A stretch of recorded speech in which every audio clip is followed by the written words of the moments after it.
that is a sign to the Fed that either growth is going to disappoint or inflation is going to disappoint, or both. Hello and welcome to Wealthy Value.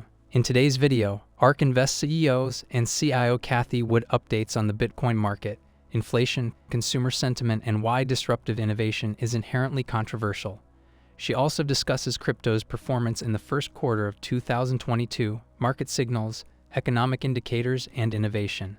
Make sure to stick around till the end of this video where Cathie Wood shares her exclusive insights on ARK Invest's crypto and technology investment strategies.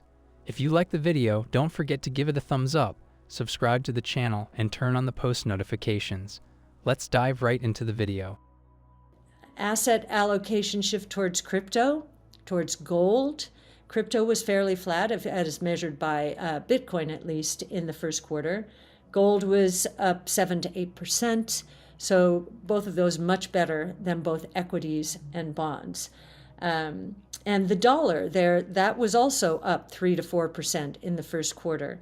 We're seeing the dollar continuing to move up against the expectations of the bears out there who believe that deficit, so the federal budget deficit and the trade deficit, are going to cause an implosion in the dollar. The dollar is moving up, and I do believe there's a terms of trade reason for it. China's become more hostile to capital. Europe's in recession and on the border of a war. And the U.S. just seems like a safer place to be right now.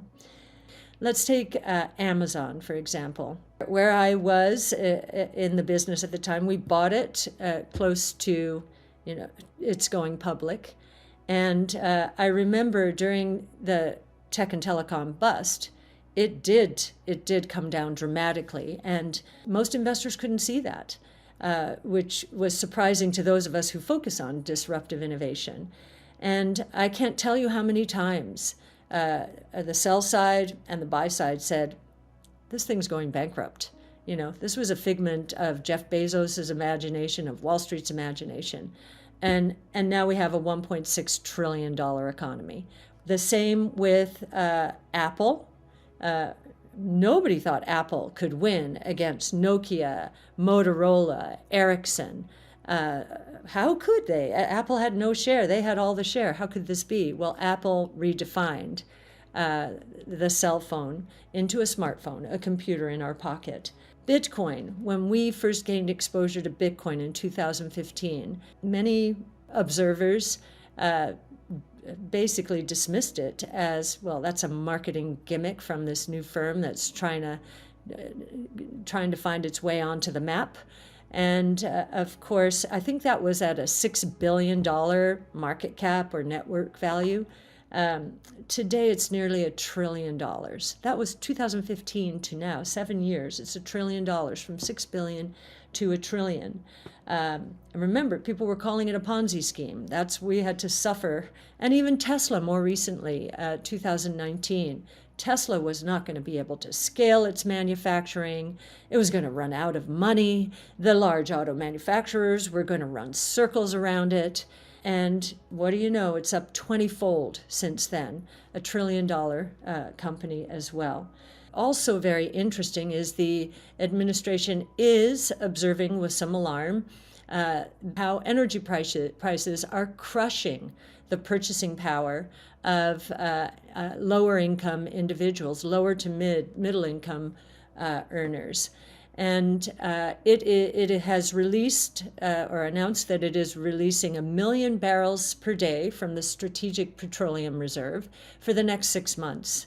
And we're also seeing signs that the administration is warming up to the idea that for national security purposes alone, we should be ramping our own energy production back up to its peak and beyond, and become independent of anyone out there in terms of our energy needs, and even to help our allies and our partners in the rest of the world, certainly in Europe, overcome their dependence on Russia. So we shall see if the administration does move more aggressively in this direction. It makes sense. It will create jobs. If the economy is slowing the way we think it is slowing, the administration will want to create more jobs. Disruptive innovation is inherently controversial and tends to be quite a volatile strategy. If you have a long-term investment horizon, which you have to when you're investing in disruptive innovation, things tend to work out. I'm not really saying anything about the future, can't make any guarantees. However, if you look at the 5-year track record of our strategies, including the significant volatility we've seen in the last year, you will see numbers that I would put against any other active management strategy out there. We have outperformed the broad-based benchmarks, whether you're talking about the S&P, Morgan Stanley, MSCI World, or the NASDAQ.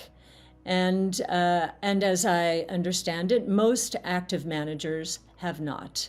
In fact, the vast majority of active managers have not. And so, yes, we do go through periods of significant volatility. But as we also say, if we've done our research correctly around Wright's law, understanding learning curves, cost curve declines, and understanding the price elasticity of demand, our companies are usually rewarded for their breakthrough technologies that are transformational in terms of changing the way the world works. Now the Fed knows that it has to raise the Fed funds rate another 50 basis points. So right now we're at 0.25% to 0.5% is the range for the Fed funds rate, and many think that it will go now as high as 1%. We'd be surprised if they go the full 50, especially because the bond market is sending stronger signals today than it has for some time.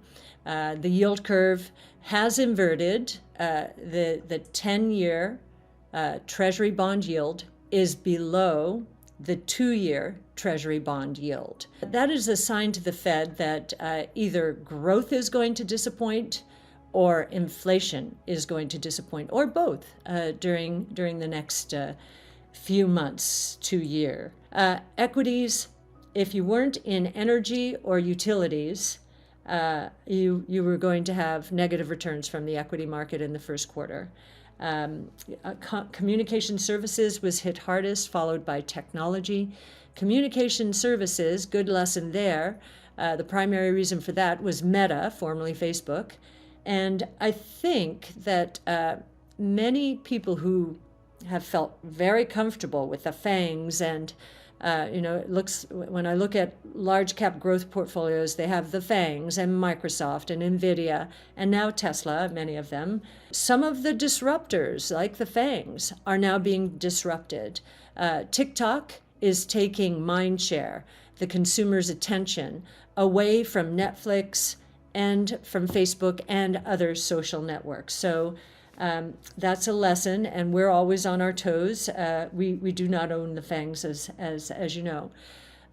While tech was hit almost 10% in the quarter, non-indexed tech, meaning tech not in the broad-based benchmarks, was hit even more. Coming back to her investment portfolio, Cathie Wood's exchange-traded funds, which focus on disruptive innovation, have suffered year-to-date. Still, Wood remains among the largest active managers, with more than $21 billion invested in her funds. By being unwavering and publicly vocal about her conviction in investing in the future, Wood gives her critics ample opportunity to take aim at her unique strategies. So, what are your thoughts about Cathie's perspective on Bitcoin and disruptive innovation? Tell us in the comments.